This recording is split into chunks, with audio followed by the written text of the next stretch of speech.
You're listening to Love is the Answer, a podcast that explores the power of love in real life, with your hosts, Lynn and Laurel Elstrom. Lynn, tell us about this week's guest. Yeah, thank you, Laurel. Yes, we're very honored and thrilled to have with us joining from Byron Bay, Australia, Knazovicky. And Cole is originally from Slovakia in Eastern Europe, and he's been living in Australia for early 80s. And Cole has been a facilitator of men's groups for about 30 years now, and he's very good with that and working one-on-one with folks. And he uses right use of will and course of love as a teaching tool for exploration and self-discovery for all of his clients and group members. So Cole, welcome. Oh, thank you. Thanks for that warming welcome. Great. Before we get started, I'd like to take a minute to let everybody know that my new book, Love on the Mountain, A Guide to Self-Discovery, is available on Amazon.com in print and ebook formats. And the book uses the framework of the 40 Days and 40 Nights of A Course of Love for self-exploration. So I hope you'll check it out. But now we want to bring on our guest, Knazovicky. No, yes, Knazovicky. Okay, sorry. Yeah. So we'd like to ask you the first question that we ask all of our guests, Yes. which is, what does love mean to you? Well, it only means what I feel it is. You know, meaning of love can be explained away, but it really comes from the capacity to be able to feel it. The more I am in love with my own feelings and my feelings are in love with me, which is the complete union within the self, it's like the mechanism with which I can understand, feel, and be informed by love. So that's what it means to me. It's actually, love is just a pure presence. And I'm either with that presence or I'm not feeling it. If I'm not feeling it, it can become a mindy idea, you know, something in my mind, but that's for me never a complete thing. So for me, the meaning of love is really resides in the self that can feel it maximally. Thank you. But when I heard you say that, did I pick up the feeling that it's reciprocal? Like when you love your feelings love you? Exactly. So tell us a little bit about that.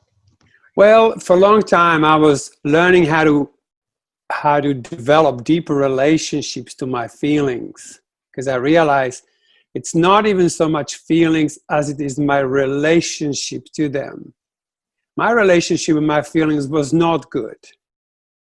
And so I decided that this is something that I need to work on. So I begin to address my feelings and I make a contact with them. I say, hello, feelings. I'm not in a good relationship with you. What can we do? You know? And so help me God, because, you know, I made these massive labyrinths down there somewhere that was so invisible and so divided into these good feelings and bad feelings. And I realized I made all that up. And so I begin to go, hello, feelings. I want to be a friend. I want to be your best friend, because who else would I be a best friend with except myself?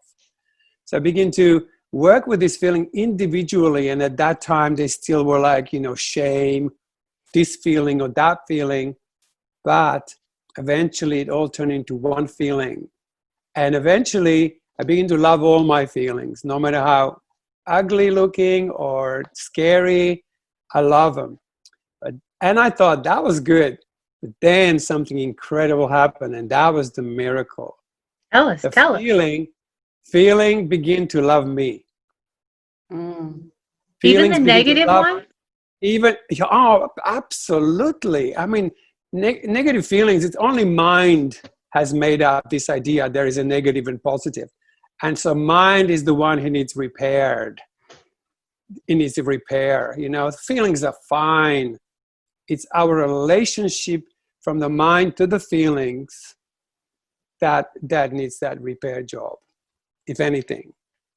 Right. If there is any kind of training, mind training, how to be finally and wholeheartedly present for the feelings, because it's only when the feelings are finally free to flow, the heart is born.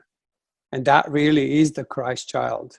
But without feeling, it's just a mental idea, you know, heaven in my mind and this in my mind. And that's just the beginning. But that embrace of the feelings until the feelings embrace us. Is the birth of the heart.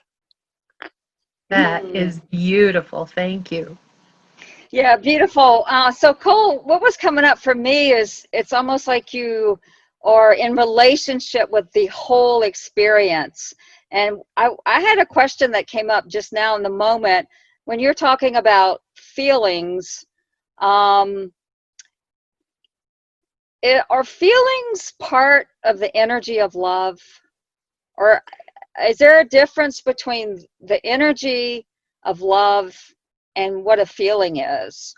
Well, everything is love. Everything is love. Feelings are love. We only judged feeling as no good. And then now we suffering the consequences of that misjudgment. But it's like that story, you know, a princess and a frog, you know. You kiss the worst feeling. You kiss it, it turns into a prince. It turns into a prince of love. That's the end of that story, you know. So you gotta love feelings genuinely. It's got to be genuine. You can't just go, I love my feelings, and then you still hate them. So first I had to see that I actually did not love my feelings. That was the awakening. So like, oh, actually I have a loveless relationships to my feeling. And I had non-acceptance of that lovelessness. So it got all locked up in my head. And no matter how much I told myself the heaven is here and now, and it's all love, it wasn't complete because I was not in love. And so the feeling, it's more like it's God. To me, it's God, but it's also just like without which the God cannot be recognized as what God is. You got to have your spirit ignited. You have to your will ignited. That will ignite your heart. That will resurrect your body. So your body will become, you know, elevated self of form, we call it in a course of love terminology. But really, that is the resurrection. Because if you're in a full alignment with yourself, you begin to resurrect. And what you will see, if you're no longer pushing your feelings down, they begin to rise. And that is resurrection. They rise up like the trees, you know, they grow up and out, flowers up and out. Human being grows up and pushes down. And that's the suffering, and that's the end of it. The minute you stop pushing down your feelings, they turn into the Prince of Love. And that's just a habit, pushing down your feelings. It's a bad habit that can be changed. It can be. And that needs a willingness. And that needs the training, and that needs a practice, and that needs a patience. Because you know what? Feelings are so offended. Everybody so offended by this spiritual mind. You know, like most spiritual minds, it's just like feelings are offended by this level of spirituality. You know? I have a quick follow-up question. Do you see a difference between feelings and emotions? Yes. And I wanted to know if you could share like your personal experience for our listeners. I think there's a lot of sometimes confusion about that, and some people use feelings and emotions interchangeably. And so would you say there's a difference between genuine feelings, the energy of feelings moving and coming up, and then also what is an emotion? in Yes. relation to a feeling? That might be a complicated question, but No, it's give it a actually shot. it's very simple. Okay. When the spirit rejected this feeling body, Mm-hmm. it shrunk itself, and it divided itself, and it created this little mind. And the spirit goes, what are we going to do with all these feelings? And the mind said, don't worry, we'll make some up. And so created, when, that example, I can use it in here. I'm not afraid. Like when people go like, oh my God, she's so emotional. Why? Well, because she can't really express her true expression. So she puts out this false kind of, and she drops into this emotionality that she doesn't even understand. Men have the same thing. They get emotional, they lock themselves out in it, and become passive aggressive. Mm-hmm. So really, emotions are like ego made up replacement for true feelings. Oh, okay. So Go. I have always considered emotions to be extensions of thought, actually. So that if I believe a thought that says, oh, I'm in danger, or something could be threatening me, then I think it's a feeling, but it's not. It's just a thought extension. Would you agree with that? Yeah, to an extent. And it's fear. And fear is always a fear of feeling something.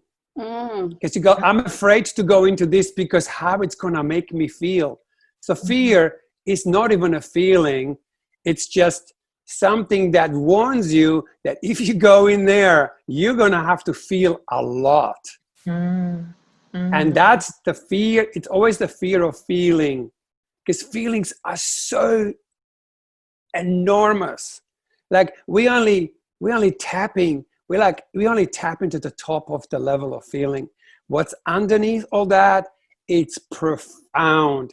And if the mind is not trained, he will get scared, and he will just run away, and he will just go and open any kind of spiritual book and try to whip himself into some kind of state of enlightenment that is so unreal, and so not wholehearted that it almost hurts to listen to that, and you just bless it anyway, but it's not real. Yeah. Yet. So emotions feel like more of a surface reaction to the feelings that are arising. That's it. It's like the first, okay, so if I have a client, I go, how does that make you feel? First thing, ego rushes in and tells me some total lie, Oh yeah, it makes me feel really angry or something. It's like, nah, that's not a feeling. That's a thought, right? You just said something. So they go, oh, and then they drop into this more like a heart space, but also the emotional space. You know how people sometimes put their hand almost to their throat and they say, in my heart? That's not heart. That's just the emotional body. It's just right up there in the chest, when you get like emotional. You're not all the way down. When you drop under emotions, you just drop into this ocean of, gigantic feeling realm, So then I say, well, that's not it either. How does it really make you feel? And then the person goes into silence. They go, oh. And then they begin to get all the answers, because the feeling is that which makes sense to everything, which gives sense. In a sense of separation, it's a sense. It's not a thought. It's a sense. It's a feeling of separation, which never really happened, because our feelings, we can't get rid of them. We just can't. Okay.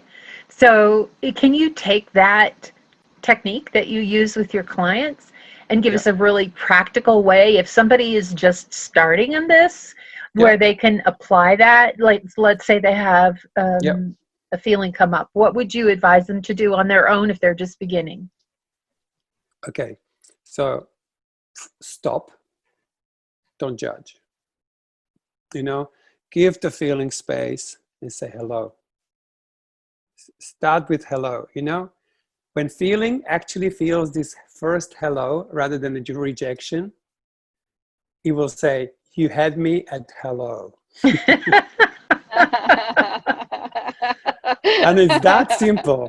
You're meeting it with loving attitude rather than with punitive rejection. You know, punity, yeah, because there's thoughts are punitive, they're harmful. And a feeling is such a subtle realm that if you even have a subtle thought of harm, it shuts down. That's why, you know, Teacher's Manual in the Course in Miracles says, you know, one of the attributes is like you're harmless. You don't harm anything. Because when I feel my feeling realm, sometimes I have to stop breathing. I have to stop all thoughts. So the feeling, virtually I do that. I step back and let all the feeling lead the way. So now the feeling will begin to inform you of what they are, rather than what we think the feeling is. You know, what I have used for my own training along these lines is the idea of unconditional kindness toward myself. And if I can have unconditional kindness toward my feelings, so it's unconditional, it doesn't have to earn my kindness. It gets my kindness by its very existence. And that might be a good place to start, is just with that kind of kindness. And that is already showing that your mind is trained. You know, this is a trained mind that already has this loving attitude towards the self, right? Because there's only really two things that really are there. One is our thinking and one is our feeling. That's how we basically make. One is electro, the other one is magnetic. And if they align, they create this electromagnetic field, which is love. Yes. If they're in opposition, they create a gap, and then you can't feel the feelings, and therefore you can't feel love. You know how it says all expression of love are maximal. But if you deadened your feelings over the years by rejecting them, you can't feel it anymore. You can't feel the love. You can't feel the... I tell you, can I offer a practice? Please. This is one of the most beautiful practices I've ever encountered. Think of something you love the most. What is it in this world, as you know yourself? What do you love the most? And you don't have to tell me what it is. All you have to do is feel it. Whatever it is. You know, I asked my sister, what do you love the most? She goes, cigarettes. She was a Christ right in that moment. She's like beaming. She's like, I just love smoking. You know, you think, that's a bad habit. No, that's love, right? Now feel the love and forget whatever it is that you love. Just feel the love.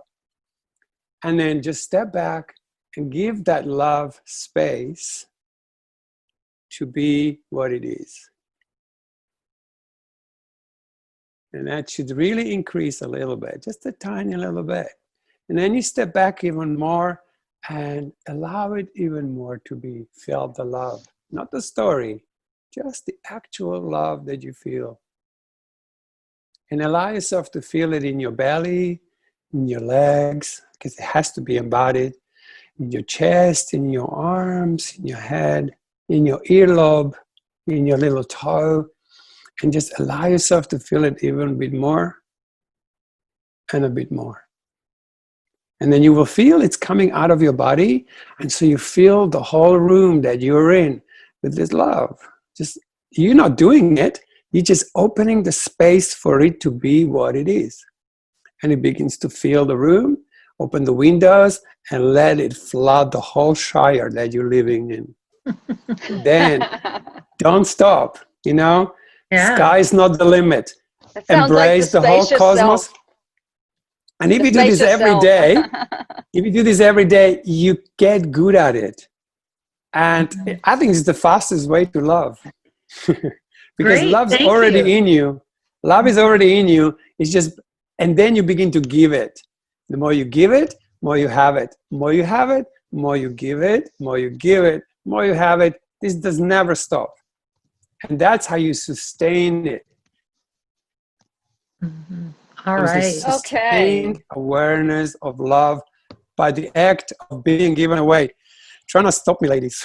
That's wonderful. No, thank you for that. That's beautiful. Yeah, thank you, Cole. I think we are going to move on now to our question of the week. So please join us. I think Laurel has something for us for the question I of the do. week. Here's this week's question.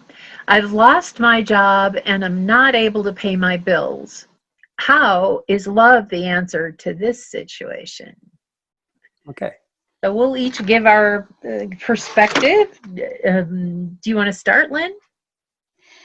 Yeah, well, that's a perfect question. I've lost my job and not able to pay my bills. How is love is the answer? It's a great question to look at because we're in the time now of the COVID-19 global pandemic, and there's a lot of people out there who have gone through some financial struggles as well as health issues. But so for me, I would say I haven't lost my job because I actually retired last year, so I'm not working. So my personal experience, I don't have anything with that right now. However, I know there are others out there who are struggling financially. And so I'm looking right now at my feelings in response to how I'm feeling toward others who have lost their job.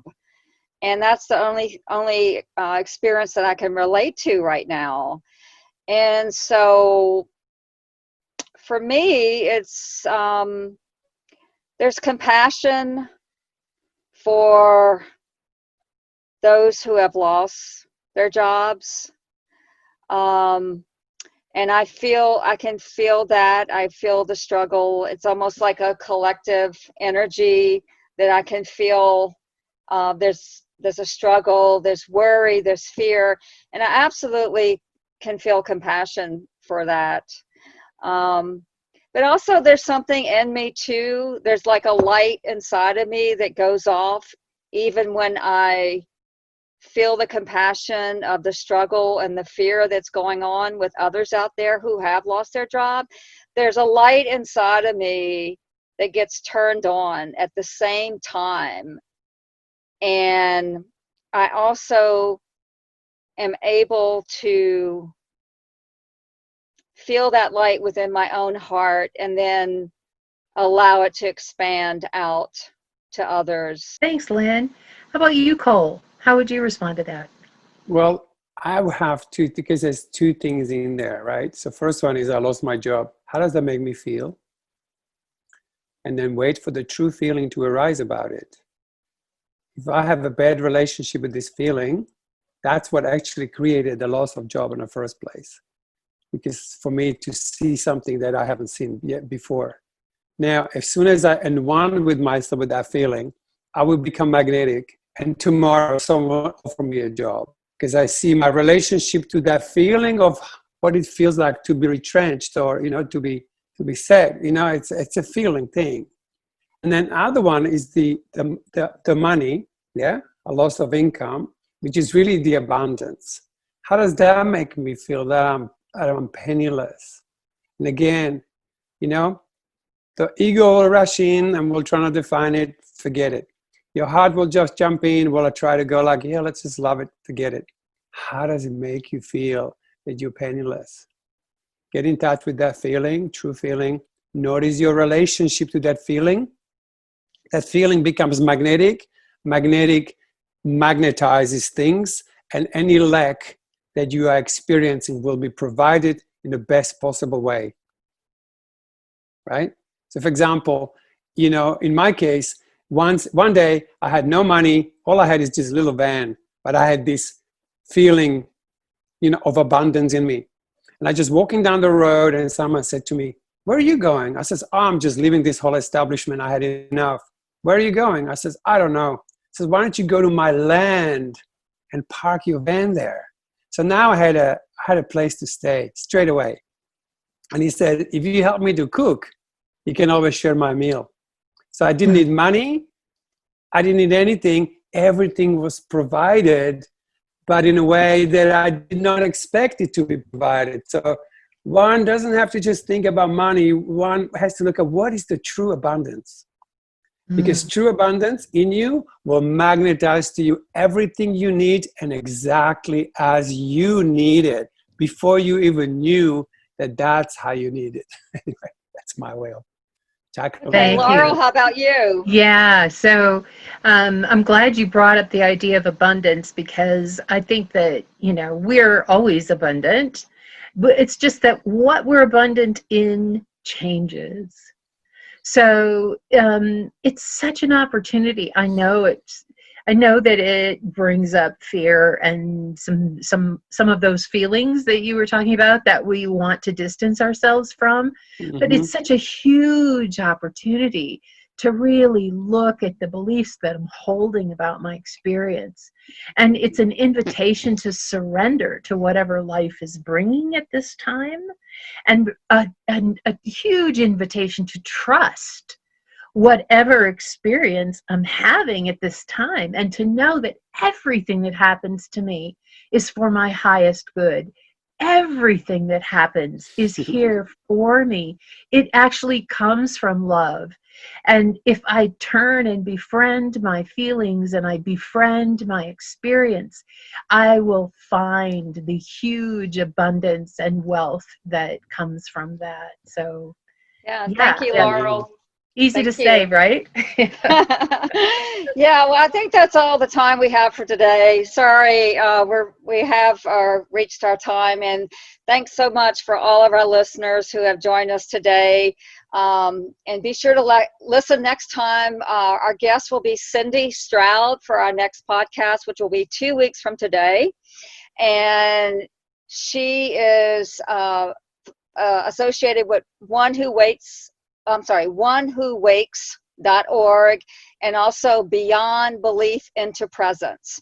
And we will be talking with Cindy Stroud about relationships. So that'll be 2 weeks from today. And Laurel, do you have anything else? Sure. I want you to remember that we want to address your challenges when we do the question of the week on Love is the Answer. So please submit your topic for the question of the week by emailing to loveisalwaystheanswer@gmail.com. That's loveisalwaystheanswer@gmail.com. We want to hear from you. Yes, okay. Well, thanks for joining us, everyone, today on Love is the Answer. We really do love you, and we'll see you next time in 2 weeks. Bye. Thanks, Bye-bye. Bye. Cole. Thank Thank you, you. Cole.